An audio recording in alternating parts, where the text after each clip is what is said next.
This conference will now be recorded.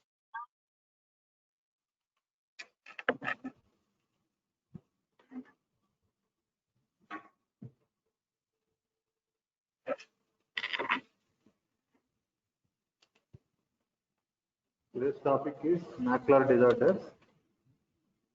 Macular disorders are classified into congenital disorders, hereditary dystrophies, and acquired maculopathies. Congenital disorders include aplasia, hypoplasia, and coloboma. Hereditary dystrophies include Behçet disease, Stargardt disease, fundus flavi maculatus, butterfly-shaped dystrophy, bullseye dystrophy, central areolar dystrophy. And acquired maculopathies includes traumatic lesions like traumatic macular edema, traumatic macular degeneration, macular hemorrhage, and macular hole. Inflammatory conditions like central serous chorioretinopathy and solar retinopathy. Example for solar retinopathy is chororetinitis. Degenerations, retinal degenerations like age-related macular degeneration and myopic macular degeneration. Metabolic disorders like diabetic maculopathy and sphingolipidosis. Toxic maculopathies include hydroxychloroquine and phenothiazide. These are the classification of macular disorders: congenital disorders, hereditary disorders, and acquired maculopathies. Congenital includes aplasia, hypoplasia, and coloboma. Hereditary includes, out of all these, which is important is Behçet's and Stargardt's and fundus flavi maculatus. Fundus flavi maculatus is a variant of Stargardt's disease. And others are butterfly-shaped dystrophy, bullseye dystrophy, and central areolar dystrophy. These three are not important. Behçet's, Stargardt's are important, and fundus flavi maculatus is important. Acquired maculopathies includes traumatic like macular edema, macular degeneration, macular hemorrhage. Inflammations includes central serous chorioretinitis, CSR, solar retinopathy, photoretinitis, degenerations, age-related macular degeneration, metabolic disorders like diabetic maculopathy, and toxic disorders like chloroquine and phenothiazide. Which drug causes bullseye maculopathy? Chloroquine or phenothiazide? Which drug causes bullseye maculopathy? Chloroquine causes bullseye maculopathy.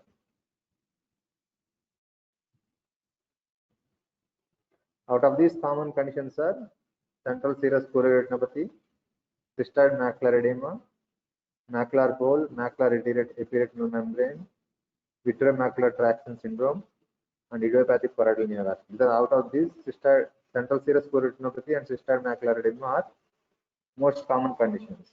What is the cause for cystoid macular edema? What is the most common cause for cystoid macular edema?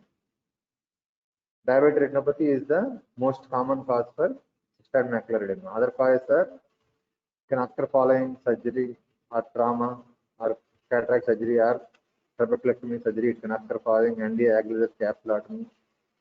And vascular disorders like central retinal vein occlusion and branching vein occlusion also can cause cystoid macular edema. And it can also occur in retinal degeneration, particularly with retinitis pigmentosa. What are other causes of cystoid macular edema? And miscellaneous causes includes collagen vascular diseases and intraocular tumors also can cause cystoid macular edema. And what is the most common cause for central serous retinopathy? CSCR, central serous chorioretinopathy. The most common cause for central serous chorioretinopathy is idiopathy. Stress is the most common cause for central serous chorioretinopathy. Stress, type A personality, patient who are on steroids, Cushing's syndrome. These are all the causes for central serous chorioretinopathy. And macular hole, it can occur with central serous chorioretinopathy or cystoid macular edema in advanced stages can lead to macular hole. Trauma itself can cause macular hole.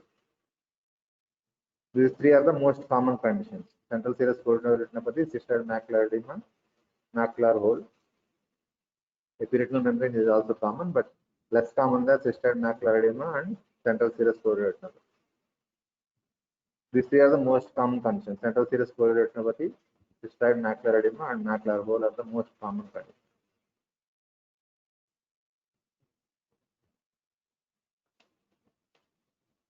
X-linked juvenile retinocytosis is due to molar cell dysfunction. It most commonly affects young males. It is characterized by gradually progressive loss of vision during first and second decades of life, which may remain stable until the fifth to sixth decades of life. Some amount of vision is present until the fifth and sixth. Early loss of vision is there. There is some amount of loss of vision in the first or second decades of life, but there is no complete loss of vision. Patient will have some amount of stable vision until fifth to sixth decades of life. It commonly affects young males. Foveal cysts is the tipular macular lesion, which on CT examination is seen as a stellate pattern of small superficial retinal cysts. Retinal stay centered on the fovea. They will have a stellate pattern of small superficial retinal cysts. Peripheral retinoschisis may be present. These are the foveal cysts. Yeah. This is the foveal cyst. This is a picture of juvenile retinoschisis. Best disease, otherwise called Best macular dystrophy, is an autosomal dominant condition caused by mutation in the BEST1 gene, formerly known as VMD2. Best macular dystrophy or Best disease is an autosomal dominant condition. It is caused by mutation in the BEST1 gene. It has 5 stages: pre-vitally formed stage, vitally formed stage, pseudo-hypopyon stage, vitally eruptive stage, and stage of scarring. Pre-vitally formed stage, the fundus is normal, but electrooculogram, EOG means electrooculogram, ERG means electroretinogram. Electrooculogram is abnormal. Vitally formed stage, there is egg-like lesion at the macula. Pseudo-hypopyon stage, the egg will resolve and it appears as a pseudo-hypopyon. That is why it is called pseudo-hypopyon stage. Vitally eruptive stage, it appears as scrambled egg appearance. Stage of scarring is characterized by hypertrophic and atrophic vascular radius at the macula. These are the 5 stages of Best disease: pre-vitally formed, vitally formed, pseudo-hypopyon, vitally eruptive stage, and stage of scarring. Pre-vitally formed stage, normal fundus, but electrooculogram is abnormal. Vitally formed stage, egg-like lesion at the macula. Pseudo-hypopyon stage, there is a partially absorbed egg-like lesion resembling pseudo-hypopyon. Vitally eruptive stage, it appears as scrambled egg appearance. Stage of scarring is characterized by hypertrophic or atrophic vascular scar at the macula. This is a egg-like lesion, vitally formed stage. Which stage is it? Pre-vitally formed or vitally formed? Pre-vitally formed, it is completely normal fundus.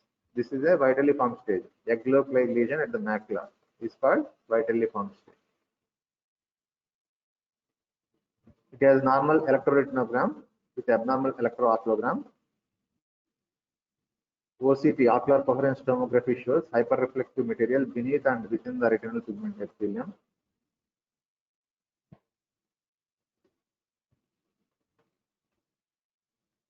Stargardt disease. Stargardt disease is a juvenile version of macular degeneration where genetic mutation causes protein to block the nutrients and waste from being delivered to removed from the macula. Because of genetic mutation, the nutrients, toxic nutrients or toxic wastes are not removed from the macula. That is why it causes Stargardt disease. This is a picture of Stargardt disease. The symptoms are loss of central vision, yellowish flecks in the macula. These are the yellowish flecks in the macula. Decreased color vision. What is the name for decrease in color vision perception? Other name for decrease in color vision perception? Dyschromatopsia. What is metamorphopsia?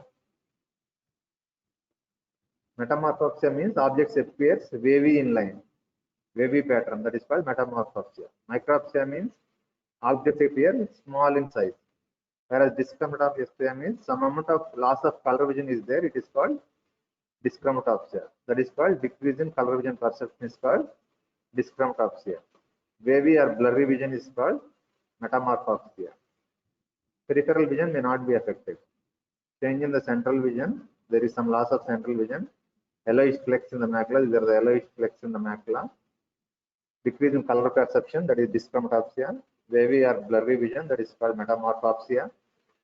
Peripheral vision may not be affected. This is a beaten bronze or snail slime reflex in the macular area. It is a beaten bronze appearance in Stargardt species. This is Stargardt species. Juvenile version of macular degeneration because of accumulation of the toxic wastes. Because of toxic wastes are not removed from the macula, it leads to Stargardt disease. The full field ERG is usually normal, but pattern ERG is completely extinguished. The most promising treatment nowadays is stem cells therapy and gene therapy. These are the recent advances in the management of Stargardt disease, stem cell therapy and gene therapy. Fundus flavimaculatus, it is also considered as the same spectrum of Stargardt disease, but it occurs later in the stage, usually after 40 years of age. Whereas Stargardt disease occurs in the early stages of the age, around 10 years or 20 years, whereas fundus flavimaculatus, it is the same as Stargardt disease, but usually occurs after 40 years of age. Genetically considered as a part of same spectrum as Stargardt disease, reduced central vision, which is later than that of Stargardt disease, usually after 40 years of age. Fundus shows multiple yellowish white retinal flecks. I have shown in the previous picture. Yellowish white retinal flecks of variable size and shape distributed over the whole of the posterior pole. ERG changes in full field ERG may be seen even before the vision is reduced. No specific treatment is known. Vitamin A supplementation should be avoided because increased level of vitamin A rapidly progress from the disease. This is fundus flavimaculatus. It is nothing but a variation of Stargardt disease, but occurs after 40 years of age. Picture is also the same. Yellowish white retinal flecks of variable size and shape in the posterior fundus. These are the yellowish white retinal flecks of variable size and shape. Both are same, Stargardt and fundus flavimaculatus, but the difference is Stargardt occurs in the early age, whereas fundus flavimaculatus occurs after 40 years of age. Fundus picture and clinical presentation, loss of central vision are all same. Original difference is age of occurrence.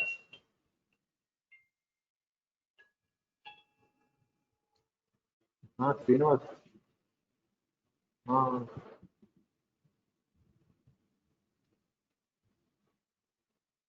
ಅಂತ ಏನ್ ಮಾಡಿ ಶ್ರೀನಿವಾಸ ಈ ತರ ಆಗ್ತಿದ್ದ ನಂಗೆ ಇವನ ಬದರ್ಗ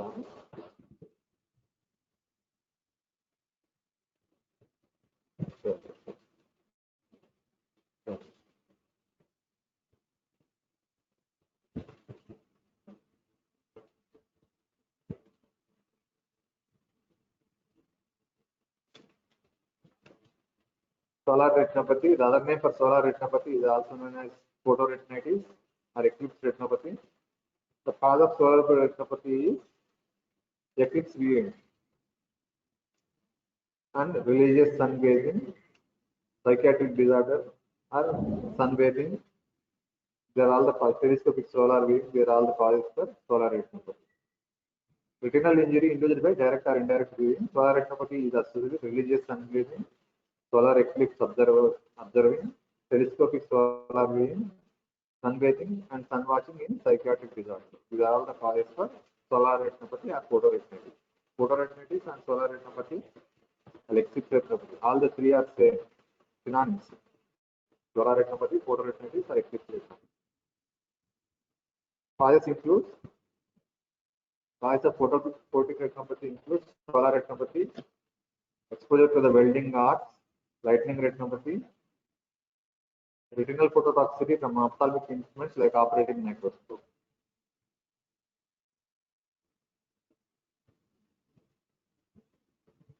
Symptoms include persistence of negative after image of the sun, progressing later into positive scotoma, and metamorphopsia. What is metamorphopsia? I told you previously. Metamorphopsia is wavy-like Wavy appearance of the image. object. Yeah, good, good. Wavy-like appearance of the objects is called metamorphopsia. Micropsia means smaller. Objects appear smaller. Dyschromatopsia means decrease in the color vision.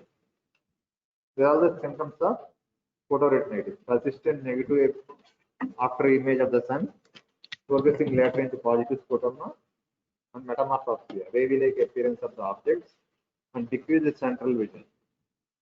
Signs include initially the fundus may appear normal. A small yellow spot with gray margin were noted in the foveal region and parafoveal region. This is the initial sign. Small yellow spot with gray margin noted in the foveolar and parafoveal region. The typical region which appears later consists of central burnt out hole in the pigment epithelium surrounded by aggregation of motile pigment. In worst cases, typical macular hole may appear. Macular hole is an advanced stage of photoretinitis. This is a picture of photoretinitis, an yellow spot with a gray margin. This is the gray margin, yellow spot. This is the early stage of photoretinitis. This is also yellow spot with a gray margin. This is the grayish margin. This is the central yellow spot. These two are the pictures of photoretinitis. This is also a picture of solar retinopathy, but hole, RPE hole with mottled appearance. This is called burnt out appearance. This is an advanced stage of solar retinopathy. Central burnt out hole in the pigment epithelium surrounded by mottled pigment. This is the mottled pigment. This is the burnt out appearance of the advanced photoretinitis. These two are the early stages. This is a picture of advanced stage. This is usually bilateral, usually occurs in both eyes. Both eyes, because simultaneously the patient usually sees with both eyes. So both eyes are affected during eclipse or arc welding or during lightening or during microscopic examination during ophthalmic surgeries or religious sun gaze. These two are the early stages of solar retinopathy. This is burnt out appearance in the advanced stage. This is called photoretinitis or eclipse retinitis or solar retinitis.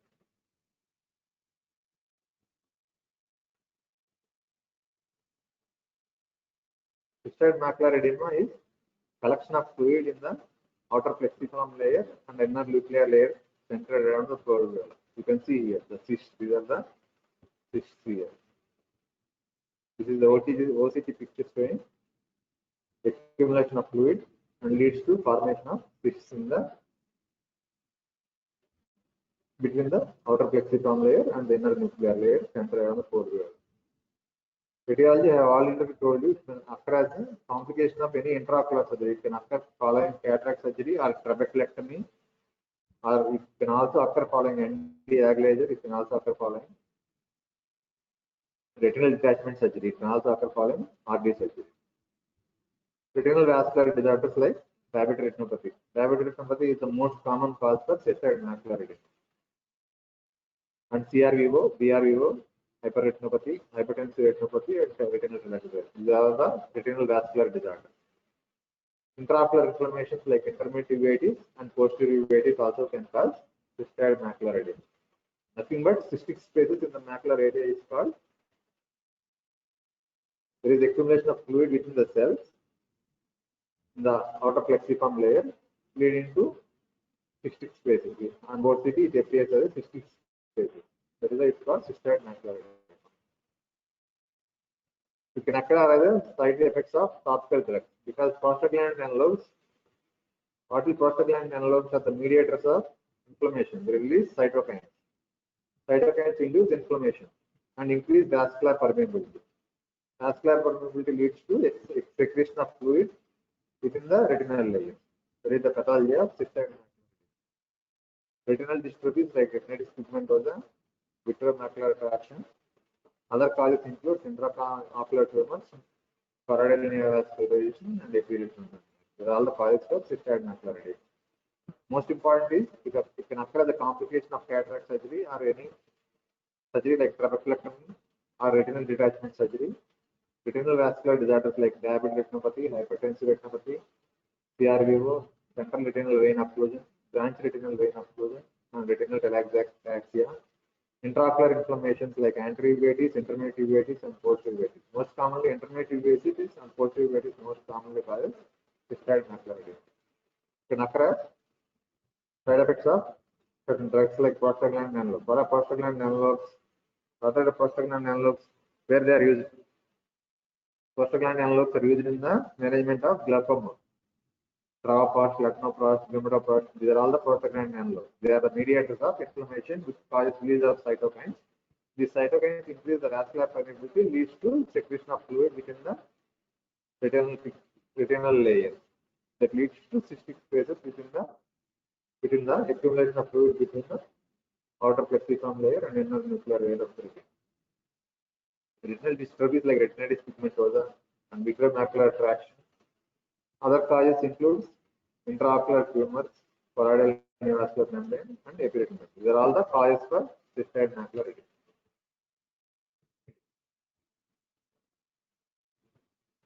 Whenever there is an inflammation, ischemia, it leads to intravitreal cytokine release.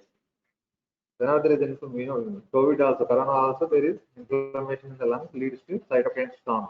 That is what is happening in engagement. Similarly, in a similar way, whenever there is inflammation, it leads to intravitreal cytokine release, leads to increased permeability of retinal vascular endothelium and development of cystoid macular edema. Whenever there is inflammation, there is mediators of inflammation. Cytokines is a mediator of inflammation. This is the intracellular accumulation of fluids, producing cystoid areas and swelling in the Muller cells. Muller cells are predominantly affected. This is the reversible stage. Electron microscope shows intracellular accumulation of fluid producing cystoid areas and swelling of the Muller cells. In reversible stage, excessive fluid may break through the cell membrane and accumulate extracellularly. That is the irreversible stage. There are two stages: reversible stage and irreversible stage. The accumulation of fluid within the cells, Muller cells, leads to cystic spaces. That is called reversible stage. In the advanced stages, the cells burst, causing leakage of fluid through the cell membrane. That is the irreversible stage. This is the picture showing accumulation of fluid in the Muller cell here.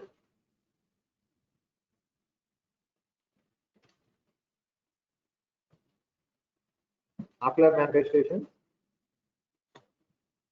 decreased central vision, metamorphopsia, that is the wavy-like appearance of the objects. Micropsia, small appearance of the objects. Scotoma means you can see a defect in the field of vision. Ocular irritation, photophobia. These are all the symptoms of cystoid macular edema. Decrease in central acuity, metamorphopsia, micropsia, scotoma, and photophobia are the most common symptoms of cystoid macular edema. On 90D examination, you can see the blurring of the normal RPE and choroidal background. This is the blurring of the retinal. This is the normal retinal pigment epithelium. Now it appears is pinkish. Here you can see the blurring of the retinal pigment epithelium and choroidal background here in the center. Because the elevation in the thickening of the macular area, you can see the blurring of the retinal pigment epithelium and choroidal background and 90-day examination. And pockets of fluid in the outer plexiform layer. These are the pockets of fluid.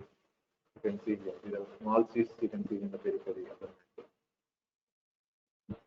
Large pockets centrally and progressively smaller cysts peripherally. This is the large pocket. These are the small cysts in the peripheral area. Yellowish spot evident in the center of the macula. Small intraretinal and intracystic hemorrhages and microaneurysms and telangiectasia seen on 90D examination. This is ophthalmoscopic examination. Honeycomb appearance of macula due to multiple cystoid wall spaces. This is the honeycomb appearance of the macula. These are all the multiple cystic spaces which appear like a honeycomb. This is a classical picture of cystoid. You have to draw this picture in exam. You remember this picture, or you draw this picture in your notebook. This is a honeycomb appearance of cystoid macular edema in the macular area. This picture is important. Honeycomb appearance. You cannot draw this picture, but you can draw this picture. So you have to So you draw this picture in the notebook. It is not given in the test book. Honeycomb appearance of the macula due to multiple cystoid overgrowth. This is a fundus porcine angiogram picture showing flower petal pattern. This is look like a flower petal pattern. Shows leakage and accumulation of dye in the macula. Flower petal appearance in established cases. This is the flower petal pattern of cystoid macular edema. OCT shows loss of foveal depression, intraretinal area of decreased reflectivity with rounded optically clear regions and retinal thickening.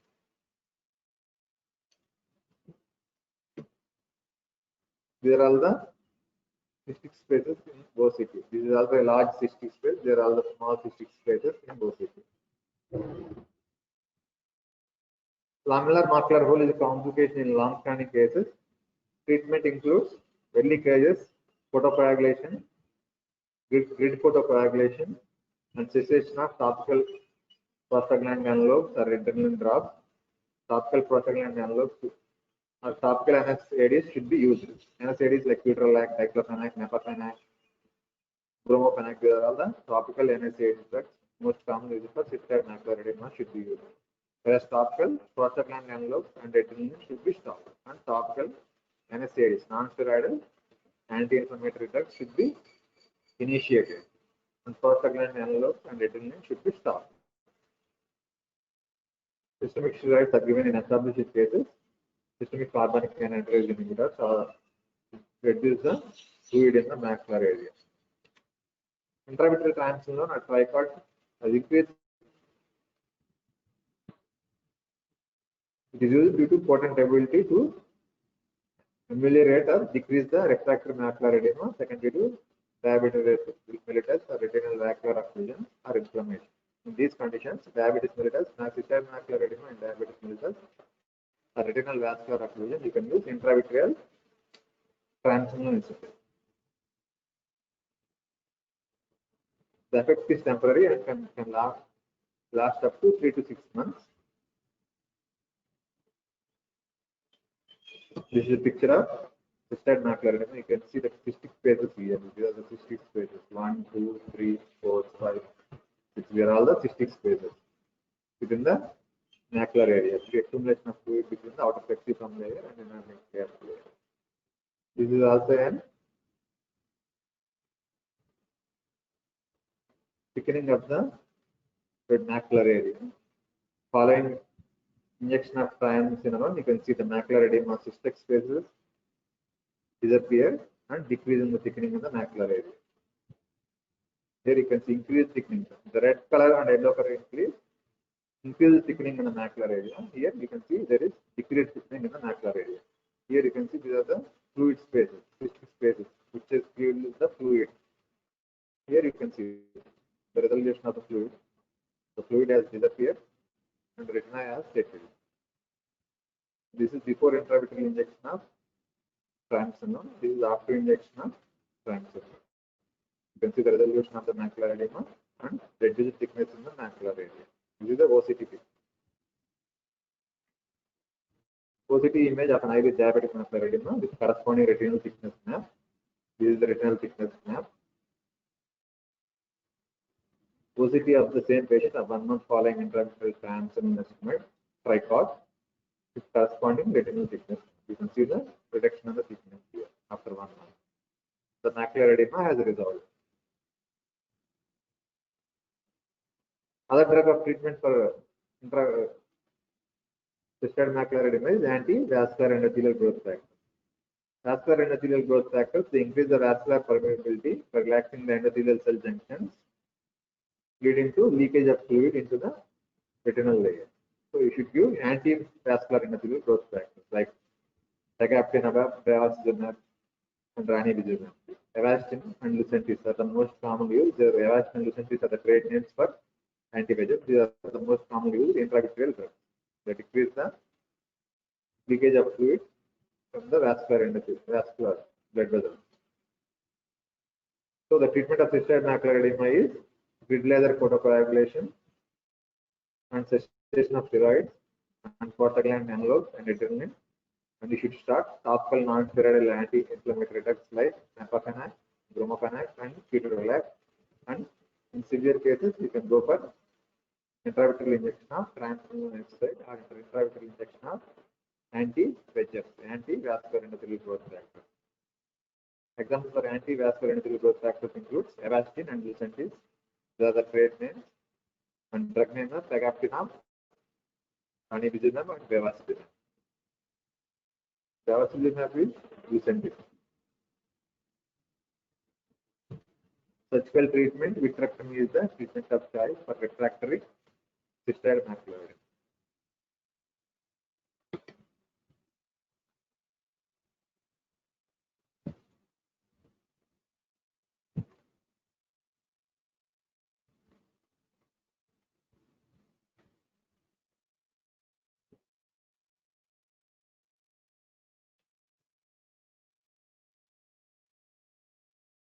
Central serous retinopathy is an idiopathic disorder of the localized serous detachment of the sensory retina, the macula, secondary to leakage from the choriocapillaries through one or more permeable RPE sites.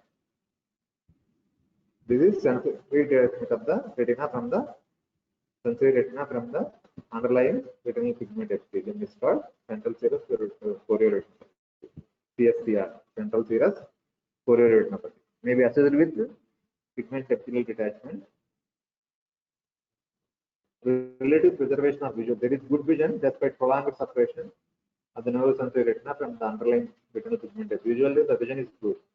There is no complete loss of vision. Visual acuity will be between most commonly between 690 to 660. There is no complete loss of vision. Most commonly occurs between 25 to 55 years of age. Most common in males than females. Most common in Caucasians. Increased incidence is associated with emotional stress, type A personality, physical strain, pregnancy, and people engaged in visually demanding work. These are all the increased risk factors. Risk factors for central serous chorioretinopathy: emotional stress, type A personality, physical strain, pregnancy, people engaged in visually demanding work. These are all the risk factors for central serous chorioretinopathy. Other risk factors include steroid administration, Cushing's syndrome, H. pylori infection, psychological stress, I have already told you, pregnancy, I have already told you, obstructive sleep apnea syndrome. These are also this steroid administration, Cushing's syndrome, H. pylori infection, pregnancy, psychological stress, obstructive sleep apnea syndrome. These are all risk factors for central serous chorioretinopathy. Most commonly associated with type A personality. Central serous chorioretinopathy you see most commonly in type A personality. ఎందుకు వెళ్తున్నారు అంతా నయన సాయి ఎవరు వెళ్ళిపోతున్నారో తెలుస్తుంది ఇక్కడ. This is a schematic flow. RPE retinal pigment epithelium is damaged by immunological or infectious or circulatory or neurological mechanism. So there is RPE secretion, increase in the RPE secretion in the chorioretinal direction towards the retina. Choroidal fluid gets attracted into this area. There is strong flow, disrupts the diffusion barrier in the retina. Here you can see.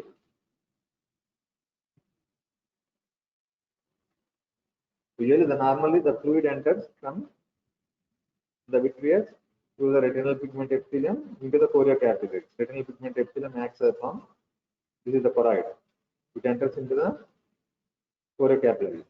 Choriocapillaries will absorb the fluid. For instance of that, the fluid is leaking through the retinal pigment epithelium. This is the retinal pigment epithelium and this is the sensory retina. There is leakage of fluid through the retinal pigment epithelium. So the fluid accumulates within the retinal pigment epithelium and sensory retina, causing detachment of the sensory retina away from the retinal pigment epithelium. This is the retinal pigment epithelium. This is the neurosensory retina. Due to reverse accumulation of fluid, there is accumulation of fluid between the retinal pigment epithelium and sensory retina, leading to detachment of the sensory retina. Symptoms: usually unilateral. There can be blurring of central vision. Metamorphopsia can be there. Micropsia can be there. Mild dyschromopsia. There is mild loss of color vision. Sometimes maybe patient may be asymptomatic also. They're all clinical features: mild blurring of vision, metamorphopsia, micropsia, dyschromatopsia. Wavy-like appearance of the objects, appearance of small objects, or mild loss of color vision, or sometimes the patient may be asymptomatic. These are all the clinical features of central serous choroidiopathy. I have told you usually between the 6'9" to 6'60", may improve with weak convex lenses. They can be acquired hyperopic shift.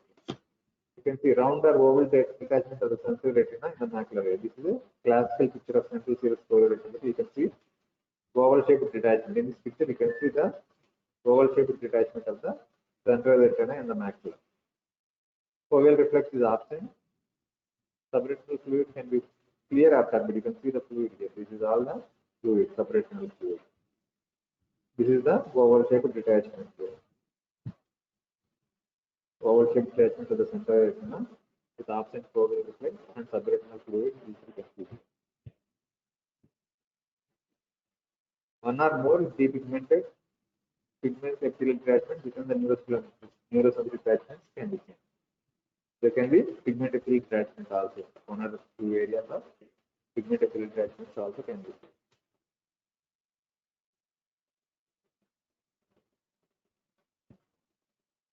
Small patches of RPE atrophy and hyperplasia elsewhere in the posterior form may indicate the site of previous lesion.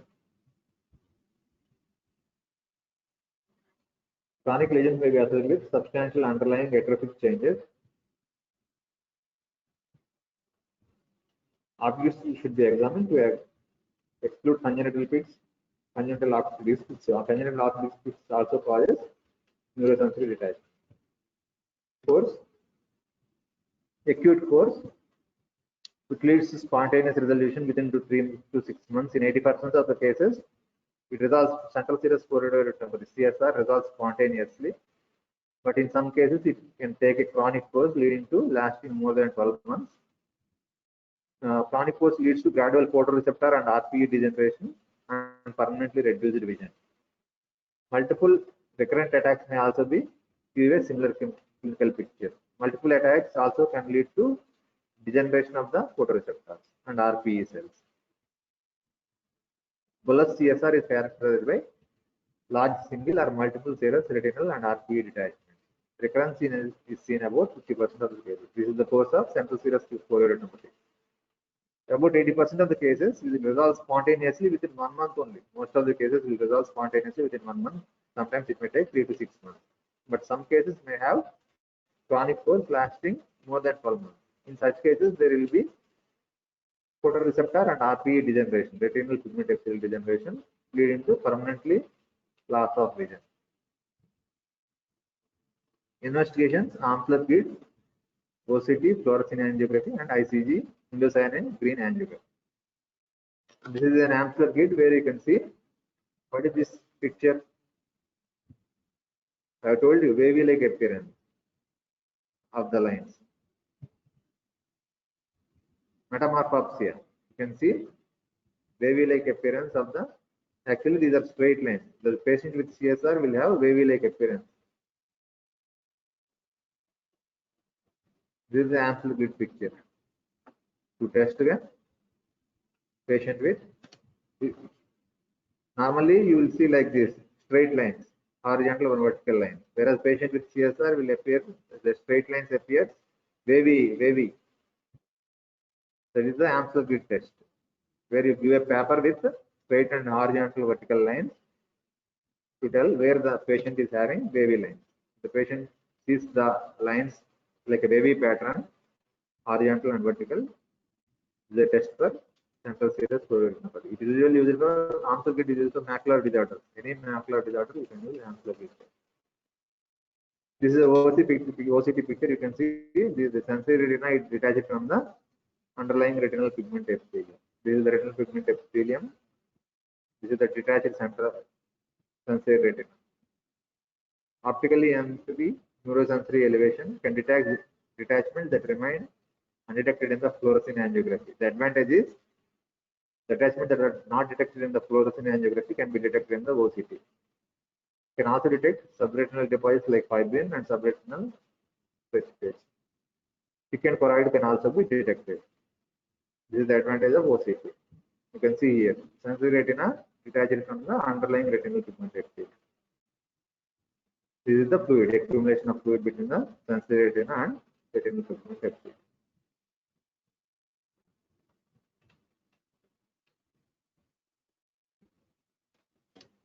Here you can see the shallow serous retinal detachment with associated pigmented epithelium. This orange color is the pigment epithelial detachment. This is a shallow sensory detachment associated with retinal pigment epithelial detachment. This orange layer is pigment epithelial detachment. This is sensory detachment.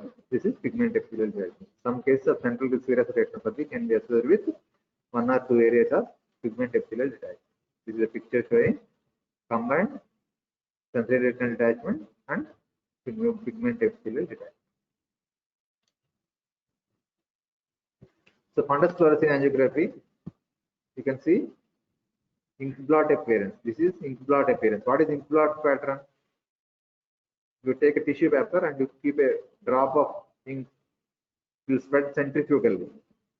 That is called ink blot pattern. Early hyperfluorescence spot that gradually enlarges is called ink blot pattern. Smokestack pattern, vertical column followed by diffusion throughout the. This is the vertical column. Here it is ascending vertically and diffusion throughout the detached area. This entire area is detached. That is called smokestack pattern. This is the fluorescein angiography showing picture showing ink blot pattern and smokestack pattern in central serous chorioretinopathy. You should remember these two signs, ink blot pattern and smokestack pattern. They are the important signs in fluorescein angiography of central serous chorioretinopathy. These two signs are important: ink blot pattern and smokestack pattern.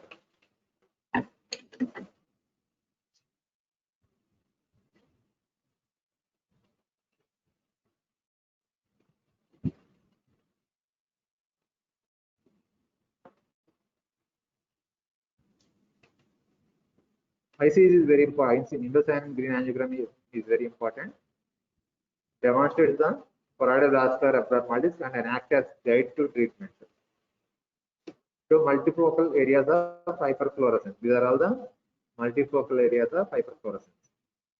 This is FFA. This is ICG, indocyanine green angiography. This is the fundus fluorescein angiography. In FFA, you can see only one area of leak. Whereas in ICG, you can see hyperfluorescent areas in early and mid phase, which are absent in the late phase. These are all the hyperfluorescent areas, multiple hyperfluorescent areas. Choroidal abnormalities can be detected with ICG angiography, which are seen early and mid phase. You cannot see these abnormalities in FFA, fundus fluorescent angiography, but these hyperfluorescent areas are seen in ICG angiography. That is the difference between FFA and ICG. This is a picture of FFA. Only one leak is seen. Here you can see the multiple hyperpermeable areas and ICG, indocyanine green angiography. Difference between FFA and indocyanine green angiography. Differential diagnosis of central serous chorioretinopathy: ARMD, macular hole, optic defect, malignant hypertension, idiopathic uveal effusion syndrome, ocular histoplasmosis syndrome, BKH, pathological myopia, choroidal tumor. They are all the differential diagnosis of central serous chorioretinopathy: age-related macular degeneration, macular hole, optic defect, malignant hypertension, idiopathic uveal effusion syndrome, ocular histoplasmosis syndrome, BKH syndrome, pathological myopia, and choroidal tumors are the differential diagnosis. Management: most of the cases resolve spontaneously, so you have to observe for 3 to 6 months. Corticosteroids should be discontinued if possible. This focal laser photocoagulation is the first choice of treatment. If the lesion is persistent for more than 6 months, you can go for focal laser. If the lesion is persistent and not responding to focal laser treatment, then you have to go for photodynamic therapy. Intravitreal anti-VEGFs are used for choroidal neovascular membrane. If they is associated with CNVM, you can use anti-VEGF. Spontaneous resolution, observes for spontaneous resolution, withdraw corticosteroids, focal laser photocoagulation, photodynamic therapy, and intravitreal antivascular endothelial growth factor. You should remember all the modalities of treatment and indications for treatment. Most of the cases, they resolve spontaneously, so you can observe up to 3 months. The lesion is persisting for more than 6 months, then you have to go for focal laser treatment. Where there is a leak, you have to give the laser, focal laser.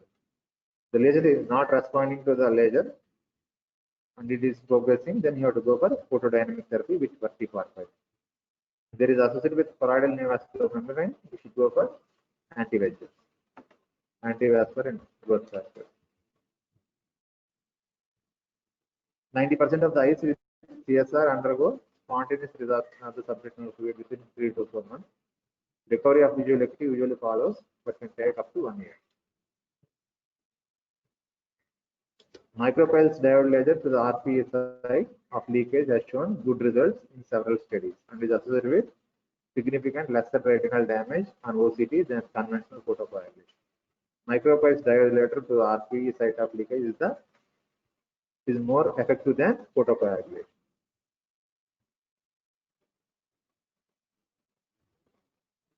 All this is not required for you. During my photodynamic therapy, that is insufficient. Micropulse diode laser, focal photocoagulation, anti-VEGFs, and photodynamic therapy. Observe for spontaneous resolution. Most important treatment is observe for spontaneous resolution. Tell the patient to reduce the stress and strain, physical stress and psychological strain, because it most commonly occurs in type A personality. So you should ask the patient to reduce the stress, psychological stress and physical stress. You should also taper corticosteroids if possible. You can go for focal photocoagulation or micropulse diode laser. If there is not responding to micropulse diode laser or focal photocoagulation, then you have to go for photodynamic therapy. If there is underlying choroidal neovascular membrane, they should go for anti-VEGF. There are other various models of treatment of central serous fovea retinopathy.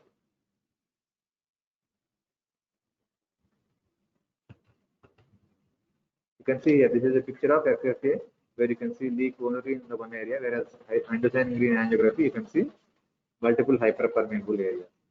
This is useful in early diagnosis and choroidal pathology also you can see here. FFA showing inflot pattern and smokestack pattern. You know smokestack pattern. మంట వేస్తే ఎలా వస్తుంది, ఒక పైకి వెళ్తా ఉంటది కదా, that is called smokestack pattern. This is inflot pattern. If you keep a drop of ink on the tissue paper, it spreads centrifugally. That is why it is called inflot pattern. Spread vertically and it spreads through the detachment. That is why it is called smokestack pattern. These are the FFA pictures, inflot and smokestack pattern. These are the two important signs of central serous fovea retinopathy.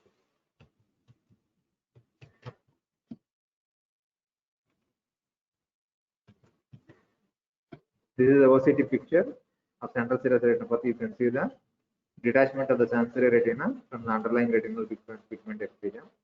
You can see detachment of the sensory retina and pigment epithelial detachment. Both are detached in this picture. This is the sensory retinal detachment. This is the pigment epithelial detachment. This orange one is the pigment epithelial detachment. Both can be seen. This is the Amsel-Gibbs picture showing metamorphosphere. That is wavy lines.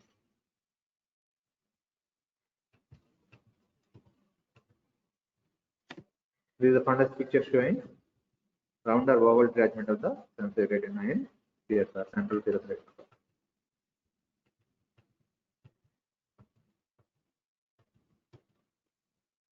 This is a OCT picture of cystoid macular edema before intravitreal injection of tricot and after injection of tricot, where you can see the cystoid spaces with increased thickness of the macular area before injection. You can see resorption of the fluid in the macular area with reduced thickening on the OCT map.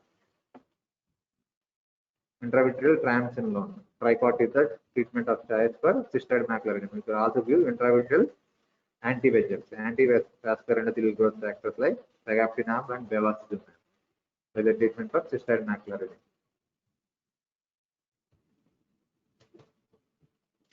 This is a picture showing flower petal pattern.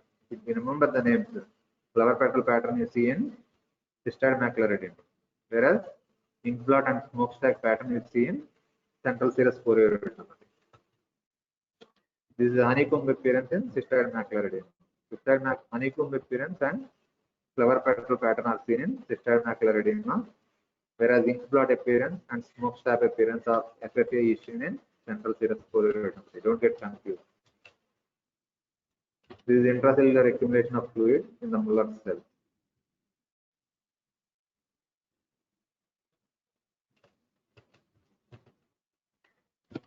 This is OCT picture showing cystoid macular edema. These are the cystic spaces with the accumulation of the fluid. Cystoid macular edema. They are all the cystic spaces. This is a picture of photoretinitis. This is an yellow stage of photoretinitis. Yellow pigment surrounded by gray zone. There is a burnt out appearance in advanced solar retinopathy. Typical yellow-white foveal lesion. This is the yellow-white foveal lesion, photoretinitis.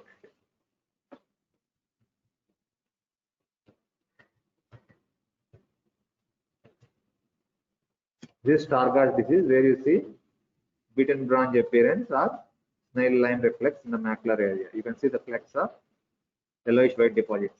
Stargardts and fundus flavi maculatus, they are the same, but Stargardt occurs in early age of life, whereas fundus flavi maculatus occurs in advanced after 40 years of age. This is best vitally formed stage. There are 5 stages: pre-vitally formed stage, vitally formed stage, pseudo-hypopyon stage, vitally eruptive stage, and stage of scarring. Pre-vitally formed stage, normal fundus, but EOG is abnormal. Vitally formed stage, egg yolk-like lesion at the macula. You have seen the previous picture. Pseudo-hypopyon stage, there is partial absorption of the egg yolk-like lesion. Vitally eruptive stage, you can see scrambled-like appearance. Stage of scarring, you can see hypertrophic and atrophic vascular scar. This is the vitally formed stage. Egg yolk-like appearance in the macular area. Best disease.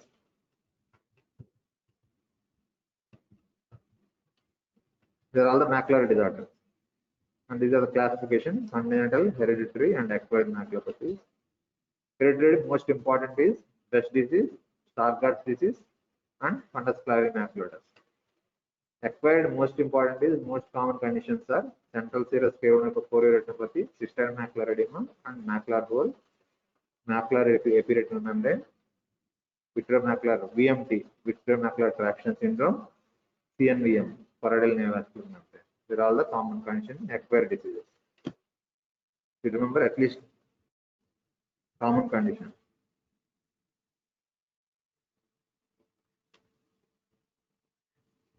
Best and Stargardt you should remember in early stages.